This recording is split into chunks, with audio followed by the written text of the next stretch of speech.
Could you mention some of the things that your team has found, some of the crazy numbers, including the woman that walked away with about $30 million? Right. Well, do you find it sort of rather odd that, there are quite a few people in the bureaucracy who have ostensibly a salary of a few $100,000, but somehow manage to accrue tens of millions of dollars in net worth while they are in that position, which is, what happened at USAID. We're just curious as to where it came from. Maybe they're very good at investing, in which case we should take their investment advice, perhaps. But there seems to be mysteriously they get wealthy. We don't know why. Where does it come from? I think the reality is that they're getting wealthy at the taxpayer expense. That's the honest truth of it. So if you look at, say Treasury, for example, basic controls that should be in place, that are in place in any company, such as making sure that any given payment has a payment categorization code, that there is a comment field that describes the payment. If a payment is on the do not pay list, that you don't actually pay it. None of those things are true currently.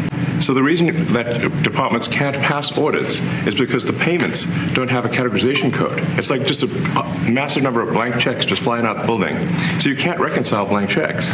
You've got comment fields that are also blank, so you don't know why the payment was made. And then we've got this truly absurd, a do not pay list, which can take up to a year for an organization to get on a do not pay list.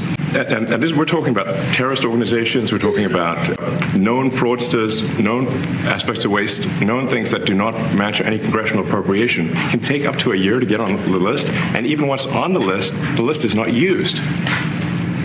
It's mind-blowing. So what we're talking about here, we're really just talking about adding common sense controls that should be present, that haven't been present. So you say, well, how could such a thing arise? That seems crazy.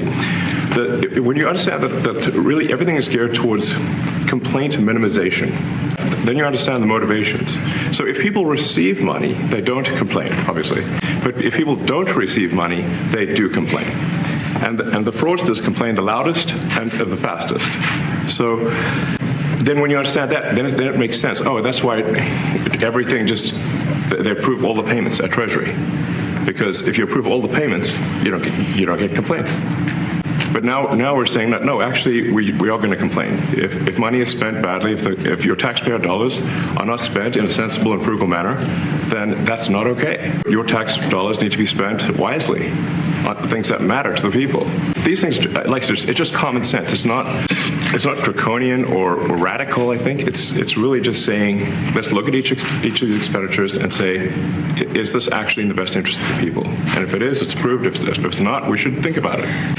There's crazy things like just cursory examination of Social Security, and we've got people in there that are 150 years old. Now, do you know anyone who's 150? I don't know. Okay. They should be on the Guinness Book of World Records. They're missing out.